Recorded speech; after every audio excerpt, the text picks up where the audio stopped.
পাটিসাপটা তৈরি করতে গিয়ে যাদের সমস্যা হয়, মানে পাটিসাপটা প্যানের মধ্যে আটকে যায়, লেগে যায় বা ভেঙে যায়, এই ভিডিও দেখার পর কারোরই আর কোনো সমস্যা থাকবে না। কারোরই পাটিসাপটা তৈরি করতে কোনো ভুল হবে না।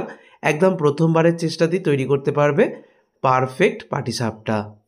পাটিসাপটা তৈরির A to Z ছোটোখাটো টিপস আমি শেয়ার করব, যার সাহায্যে কিন্তু যে কেউ বাড়িতে খুব সহজেই বানাতে পারবে। পাটিসাপটা তৈরি করার জন্য এখানে আমি নিয়েছি ছোট 1 বাটি সুজি। তো যে কোনো একটা বাটি মাপ করে সমস্ত উপকরণগুলো নেবে। এবার ওই সুজির মধ্যে 2 চামচ দিয়ে দিচ্ছি ময়দা, হাফ চামচ দিয়ে দিলাম চিনি, আর সামান্য একটু লবণ দিয়ে দিলাম। এবার মিক্সার জারের মধ্যে সমস্ত উপকরণকে ভালো করে ঘুরিয়ে গুঁড়ো করে নেব। সুজিটা খুব ভালোভাবে মিহি করে গুঁড়ো করে নেওয়া হয়ে গেছে। দেখো সুজির সাথে সব উপকরণ খুব ভালো করে মিশেও গেছে। চিনি কিন্তু খুব বেশি দেবে না, চিনি দিলে কিন্তু জড়িয়ে যেতে পারে। চিনিটা আমি হাফ চামচ দিয়েছি, খুব বেশি হলে 1 চামচ দেওয়া যেতে পারে। এবারে আমি লিকুইড দুধ দিয়ে দিচ্ছি ওই বাটিটার 2 বাটি পরিমাণ। 1 বাটি নিয়েছিলাম সুজি, আর তার ঠিক ডবল নিতে হবে লিকুইড দুধ। এটা কিন্তু অবশ্যই মাথায় রাখবে। দুধটা দেওয়ার পর আবারও মিক্সার জারটাকে ঘুরিয়ে আমি দেখো এরকম একটা পাতলা মিশ্রণ তৈরি করেছি। মিশ্রণের ঘনত্বটা এরকম পাতলার দিকে রাখতে হবে, কোনোভাবেই কিন্তু ঘন মিশ্রণ করা যাবে না। এদিকে পাটিসাপটার পুরের জন্য তোমরা নারকেল সেটাকে পুর বানাতে পারো, নারকেল আর গুড় দিয়ে।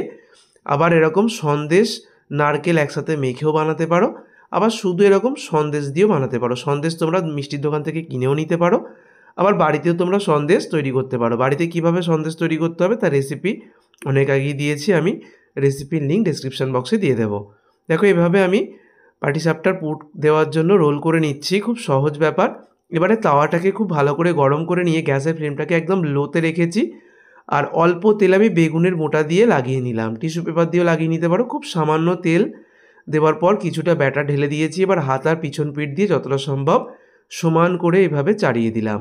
এবারে দেখো ওপরটা খুব সহজেই এবং খুব তাড়াতাড়ি কয়েক সেকেন্ডের মধ্যে শুকিয়ে আসবে। তারপর সন্দেশের যে রোলগুলো করে রেখেছিলাম সেটা একটা সাইড থেকে একটু আগে দিয়ে দিলাম, আর দেখো স্প্যাচুলার সাহায্যে খুব সহজেই কিন্তু প্যান থেকে ছেড়ে আসছে। কোনোভাবেই ভেঙে যাওয়ার কোনো ভয় নেই। সুজি দিয়ে এইভাবে পাটিসাপটা বানালে কিন্তু একদম পারফেক্ট হবে। কোনোভাবেই পাটিসাপটা প্যানের মধ্যে জড়াবে না, লেগে যাবে না বা ভেঙে যাওয়ার কোনো ভয় থাকবে না। দেখো কত সুন্দর হয়েছে। এইভাবে আমি প্রত্যেকটা পাটিসাপটা তৈরি করব।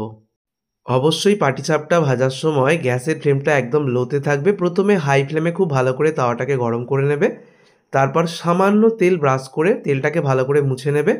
তারপর ব্যাটারটা দেওয়ার পর ব্যাটারটা শুকিয়ে গেলে ওপরে সন্দেশের পুর দিয়ে একটা সাইড থেকে মুড়ে নিচ্ছি। আমি হাত দিয়েই মুড়ে নিয়েছি, তোমরা চাইলে খুন্তির সাহায্যে বা স্প্যাচুলার সাহায্যে মুড়ে নিতে পারো।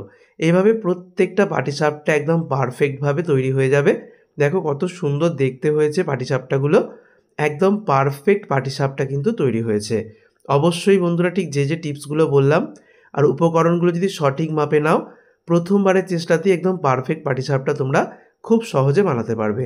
আর সন্দেশের পুর দিয়ে বানালে তো খেতে ভালো হয়, তোমরা চাইলে নারকেলের পুর দিয়েও বানাতে পারো। অবশ্যই তৈরি করো, ভিডিওটাকে শেয়ার করো। ধন্যবাদ।